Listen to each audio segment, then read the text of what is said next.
Au siège des Patriotes, tout est calme, presque au ralenti. À 10 jours du début de la campagne électorale, les militants devraient s'y affairer un plein régime. Mais c'est sans compter le rejet de la candidature de leur chef de parti, Nassour Ibrahim Koursami.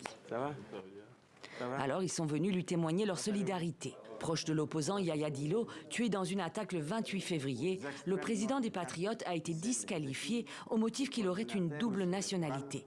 Selon le Conseil constitutionnel, son acte de naissance serait faux, ce qu'il dément. Merci beaucoup. Les rejets de notre candidature, comme l'unique candidat de l'opposition, ce n'est pas une surprise. Pour nous, c'est une course dans le désordre pour assurer la transmission dynastique du pouvoir au Tchad.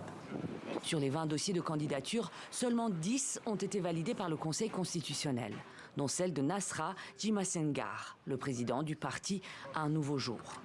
S'il espère rassembler les autres partis et un maximum d'électeurs en vue de la victoire, il déplore la décision du Conseil constitutionnel. C'est regrettable quand même pour notre pays de voir des personnalités dignes de foi être recalées pour aller compétir. Parce que pour une bonne compétition, il fallait laisser tout le monde.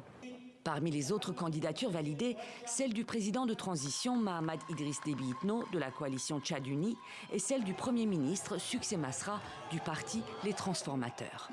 Pour le politologue Yamingue Betinbaye, la campagne risque d'être à la fois faible et émaillée d'incidents. Au regard du nombre de candidats rejetés et surtout du poids politique de certaines candidatures, notamment celle de M. Koursami, qui était la candidature de l'opposition radicale, il faut s'attendre à des perturbations. Le GCAP a annoncé des mouvements de concert de casseroles, des mouvements sûrement de perturbation, mais le GCAP a aussi clairement appelé à un boycott du scrutin. La campagne électorale va démarrer le 14 avril pour une durée de 3 semaines à travers le pays. L'élection présidentielle tchadienne est prévue le 6 mai prochain.